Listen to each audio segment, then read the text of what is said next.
আমার এই ৪ নং ওয়ার্ডে মাদকের কারবারের সাথে জড়িত আছেন বা জড়িত বেচাকেনা করতেছেন, তাদেরকে আমরা এবং কঠিন শাস্তি দিব, যেটা আপনারা কল্পনাও করতে পারবেন না। যারা মাদক কারবারি আছে, আজকের এই প্রোগ্রাম থেকে তাদেরকে সতর্ক করে দিতে চাই, আমরা যদি এরপরে কোনো মাদক কারবারি এই গাংকুলের মাটিতে থাকে,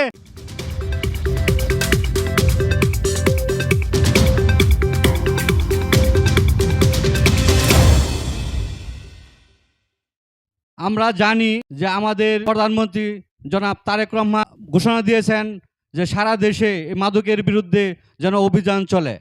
এবং আপনারা নিশ্চয়ই জানেন, আমাদের মনোহরদী বেলাব থেকে বারবার নির্বাচিত সংসদ সদস্য বীর মুক্তিযোদ্ধা আলহাজ সর্দার শাকওয়াত হোসেন বকুল সাহেব, যিনি স্বাস্থ্য ও পরিবার কল্যাণ মন্ত্রণালয়ের দায়িত্ব আছেন, উনি নির্বাচনের আগে আমাদেরকে এবং প্রতিটা প্রোগ্রামে উনি প্রতিশ্রুতি দিয়েছেন যে মাদকের বিরুদ্ধে এবং জুয়ার বিরুদ্ধে উনি জিরো টলারেন্স। সেই ধারাবাহিকতায় আপনারা বিভিন্ন মিডিয়াতে দেখতেছেন যে উনি মাদকের বিরুদ্ধে কত ধরনের প্রোগ্রাম করিতেছেন। আমরাও এই লেবুতলা ইউনিয়নে বিভিন্ন জায়গায় আমরা নির্বাচনের সময় কথা দিয়েছিলাম, মাদক আমরা যদি সরকার গঠন করতে পারি তাহলে এই মাদকের বিরুদ্ধে আমরা ধারাবাহিকভাবে আমরা অভিযান চালাবো এবং সেই অভিযান আমরা করতেছি এবং করব, এবং যতদিন বেঁচে থাকি আমরা করব ইনশাল্লাহ।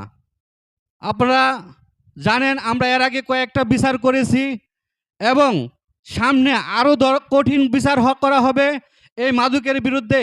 যারা এই গাংকুলে তথা আমরা আইনের সহযোগিতা নিব, যারা স্যাররা এখানে আছেন তারা আমাদেরকে সহযোগিতা করবেন এবং পাশাপাশি আপনারাও সহযোগিতা করবেন করে দিতে চাই। আমরা যদি এরপরে কোনো মাদক কারবারি এই গাংকুলের মাটিতে থাকে, তাদেরকে প্রকাশ্যে এনে বিচার করা হবে।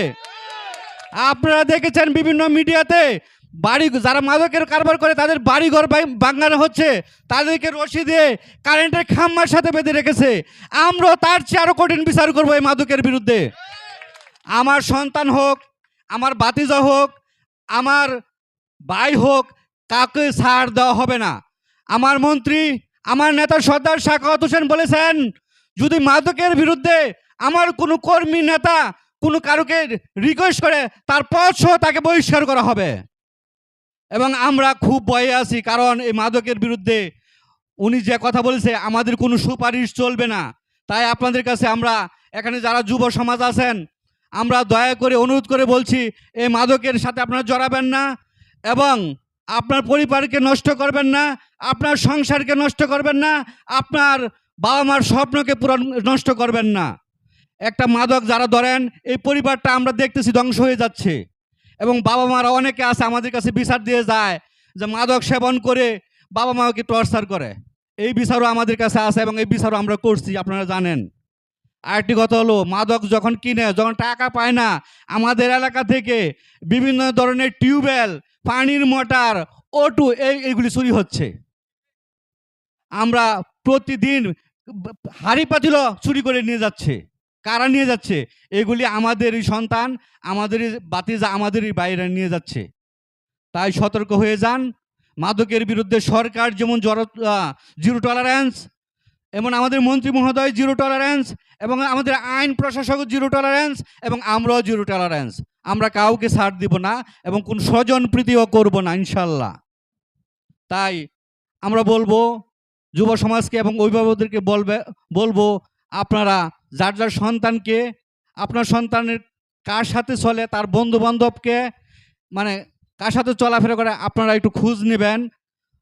তখনই বেরিয়ে আসবে যে আপনার সন্তান কি মাদকের সাথে জড়িত কি না।